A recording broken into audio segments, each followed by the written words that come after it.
Shalom, everybody. My name is Anita Spivey with Ministry of SHOFAR, and I'm here with the leadership of Ministry SHOFAR, and we are preparing for Pesach, for Passover season.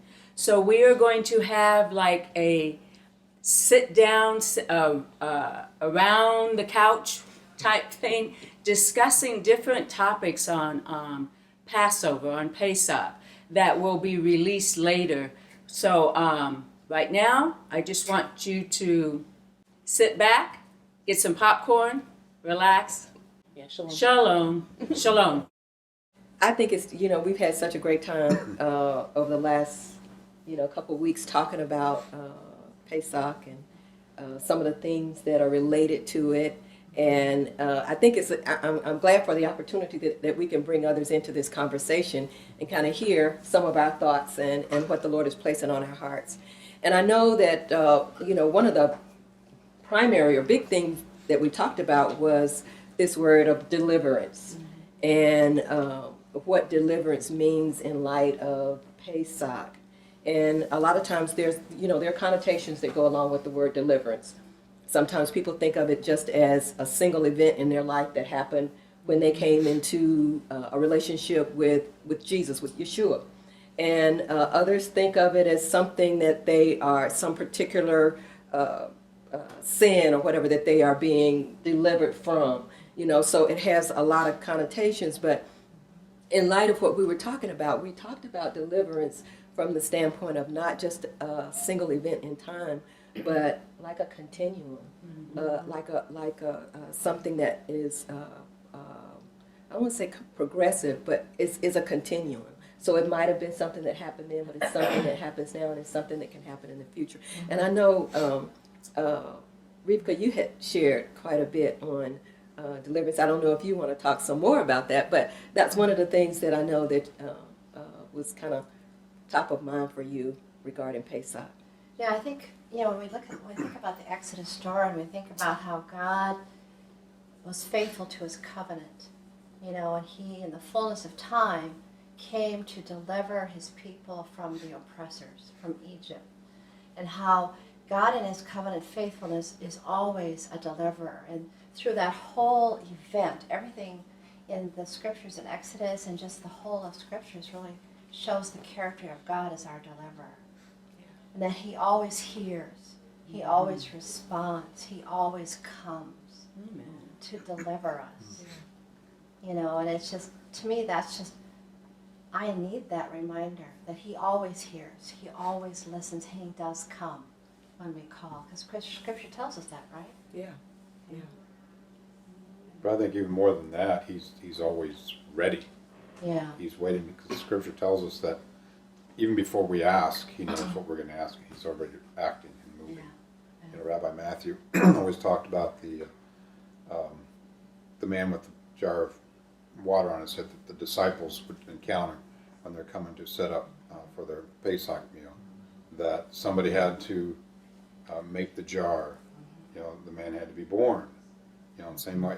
And he had to be filling the water. And also in that time, it was not a man's job to carry water. It would have been a woman's that would normally have been doing it. And the same way with the donkey that he rode on Palm Sunday. All that was prepared ahead of time. God knew what was happening. So anytime we need that deliverance, anytime we have a need, it's like he's just waiting, just waiting. Just wait. Okay, go ahead, ask. Okay, there we go. Now we got it. Now we're moving. Something that, I always think about with deliverance is that we can focus so much on what we're being delivered from, that we don't focus a lot of times on what we are being delivered into. And so it is a two-part kind of process in our lives. And so we should be ecstatic because we're leaving that old thing behind. But we should really be ecstatic and looking to see, okay, now what is God delivering me into, and why is he delivering me? What is he delivering me for? And there's always a reason behind that. It's not just for nothing. Okay, I delivered you from Egypt, now what? Yeah. That's that full cycle that we're talking about this year, completing that full cycle and stop operating in half cycles. So seeing what you're delivered from, but what are you being delivered into? What are you going into now is that completion of the full cycle that God is wanting us to operate in. That's where, to me, Yes. excitement should come. Yeah. Is that you're looking to see, okay, God, you cleaned me up for something. You delivered me from something for a reason, and I'm interested to know, exactly what that is. And I think that thing you were talking about of what are we going into, because sometimes some of us get caught in a rut of deliverance, meaning like he'll deliver us from something, but then we'll kind of just stay in the same spot, and you're still just kind of struggling. You end up kind of feeding back into it, and you're coming back, and it can be in anything. It could be in a mindset. It could be in something tangible. It's broad. Sometimes we think it's only certain types of sins, and it's not. Because what does God say sin is? Missing the mark. It's really missing what His perfect plan for you is. And so we kind of get caught in this rut. But if we're realizing, no, He's freeing you so that you can progress, so that you can move forward, that He has more for you. There's more than what you see. And you may not see it, or you may not understand it, but He does, and He wants to communicate that to you, and He wants you to experience that fullness. So, like you're saying, it's continuing progressing. Well, and I think part of that too is when we're thinking about, like as you are, we're thinking about what we're delivered from. So we start focusing on that, right? So we can kind of circle around it rather than shifting our perspective. Is okay, I'm going to leave that behind, and I'm going towards something, and I know that God is going to show me and put my attention on what He's delivering me into. Where am I going into? Right. Because He had that problem with the children of Israel, right? The people of Israel. Because just like us, right, they're focused on what's behind, right? And they want, instead of looking ahead. And part of the struggle that we all have as individuals, and they have through Scripture, is, it's the unknown factor that'll trip us up every time. Because you can see as you're reading through Exodus and how God does deliver them, and that's an event, right, where they come out of the land, they go through the Red Sea, all of those things, but then it's the unknown that ends up tripping them up time and time again. And that's part of, I think, what we have to watch for as God is delivering us into, as we're moving into, is realize, okay, there's going to be an unknown. So I can just set it in my mind to say, okay, it's going to be unknown and it's going to be uncomfortable. But God, because of who He is, He's faithful. He'll show me step by step. He's for me. He's with me. So for me, I have to remind myself of who He is in the middle of my unknownness. Because I think that's where we can get stuck. I think that when you brought that up, Deborah, about what are we being delivered into, or what is ahead of us, I think it's a key thing because, like I said, that half cycle thing, just the fact of shifting your mindset or perspective and adding that component to that, I can already feel like the fear factor, the insecurity, the wobbliness, the wavering that Scripture talks about, diminishing because you have something to focus on. Because like you said, you come out and then you just kind of stop there. You just kind of stop because you're only thinking of what you came out of, but because you're operating in a half cycle and not the full cycle, the next piece is, but think, what have you been brought out of and what have you got before you? Who is before you? Who is for you? I mean, that in itself, I within myself, I can feel it in my spirit. The strength in that. So that's another thing. That's a key thing that we've got to get across to the people. This year, bring it in. What was those words? Insight, integrate, innovate, and invigorate into the people, because I'm telling you, as we're talking about this, I can feel my spirit, man, because like you said, it covers a bunch of different categories and areas in our life, but it's like, it's not quite so frightening because you've shifted your mind and it's on something positive instead of lingering on somewhere in the unknown. But there is a known. If God is in our future and we're understanding his character, he is what, anyway. No, that's a good point, because that last thing that you landed on about understanding his character, even if I don't know exactly what I'm going into, I know that this is the one who delivered me. Yeah. This is the one who loved me. This is the one that brought me out from under that hardship. So I may not know exactly where I'm going, but I know he's for me. And so I can that can help to keep my mind and my focus and my heart. And and I'm thinking about, because if you don't do that, you're prone to say, like they did, well, it was better back for us in Egypt. What'd you say about the leeks? Who would want leeks? If you understood who your God is and what he's taking you to, or not even knowing exactly what he's taking you to, but you know him, and you see that he's expressed his love to you. So yeah, that's really important. We don't always know. That was the key thing when you brought that up. That unlocks something. that really did. It unlocks something in the spirit realm and becomes a key or a strategy for us to not get stuck. Right. And God said this year that we're not going to get stuck. It dealt with the spirit of loss. That falls into the spirit of loss. That's true. Because you come out of deliverance, you're stuck here, you have no hope for the future, you're only scared for the future because it's unknown. And so there's a spirit of loss that's operating. But if we take it, like we said, take that and complete that cycle. Who brought you out? Who's the one that's here, here, and here? Right. In the past, the present, and the future. So if he's brought you from the past into the present, he's the same powerful God that's in your future. Right. And so he said that he has good things for us. And he wishes for us to have life and that more abundantly. So when we start thinking and focusing from that perspective, then that puts hope in us. We may not know, but we know the one who brought us out and who's in our future. That gives me confidence. That gives me hope. That gives me strength. That gives me something to stabilize myself on. When those times come when my emotions want to rise up and overtake and control, that I can come back and the same one who brought me out is the one who's with me now and the one who's in my future. And what do I have to fear if because who could be greater for me than him? Right. There's no one greater. So it's that, what's that scripture? Is it in Romans? About transforming your mind. Yeah. It's that transformation of your mind that causes you to have to shift it to a positive, to who it is that your life, who is in your life, who is overseeing your life, who has the yes, the say, everything about your life.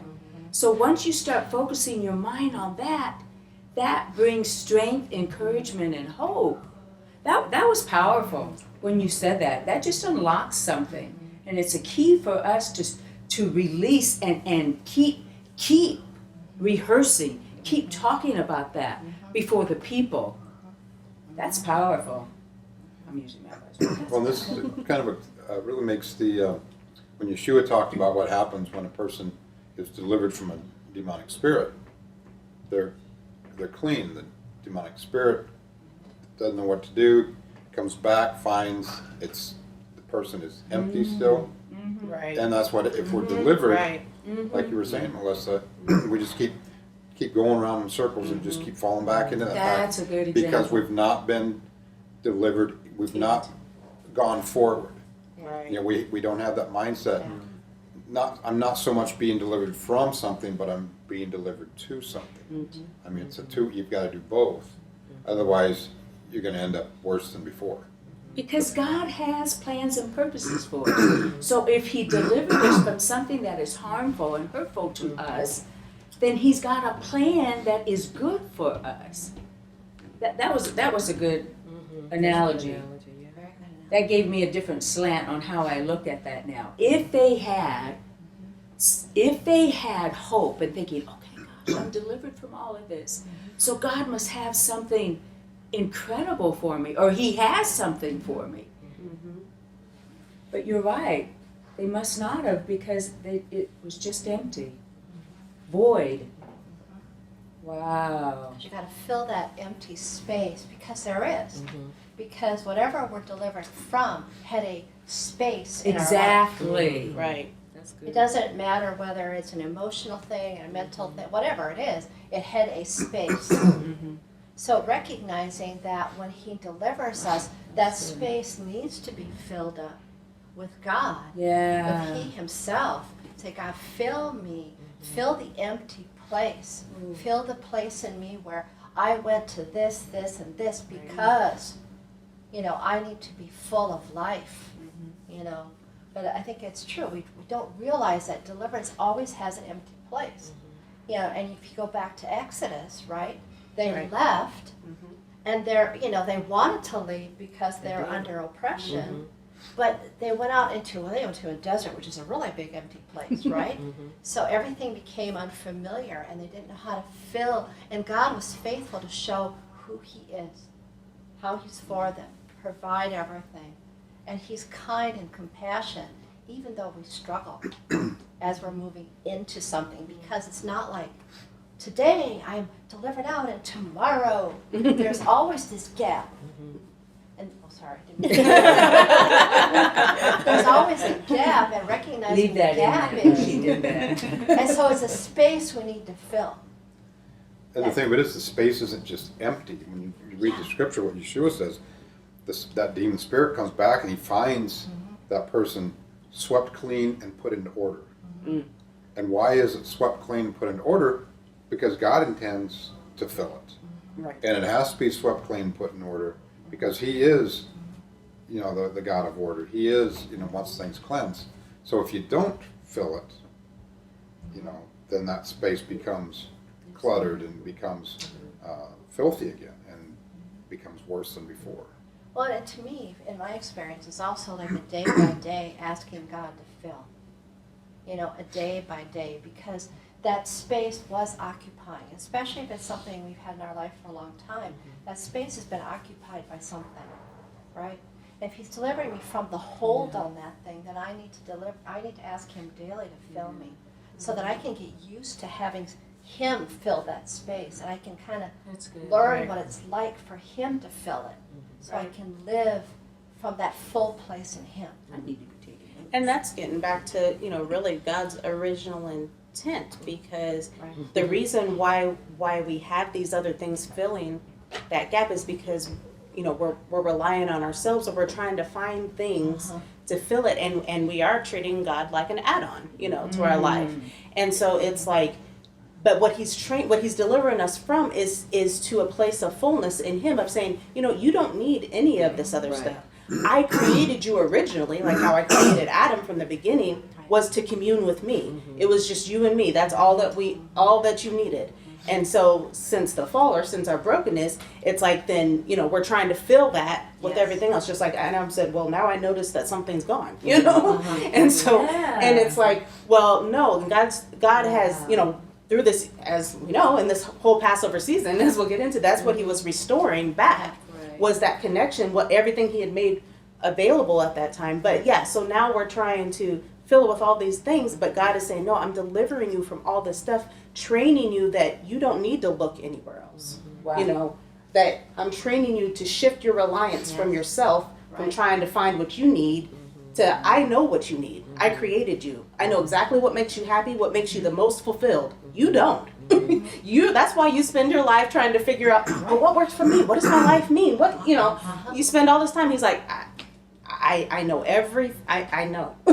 So let me take you on this journey and walk you through what you were created for.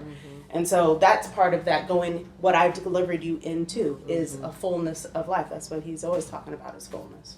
Well, and the other thing, when you were saying that, it made me think that one of the things we need to recognize too is there's this space, but also there's going to be an emptiness that we're going to be aware of. Because God is, like you said, training us, and he wants to fill us. He wants to become our source of life. And that doesn't happen most of the time. I mean, you hear stories about people that, and that, I think that's true, but I don't think that's the way he operates, because it's a relationship, right? And day by day walking with him and finding out that he is all that I need. in a real way, but being okay with that feeling of emptiness. Say, God, I need you to fill me.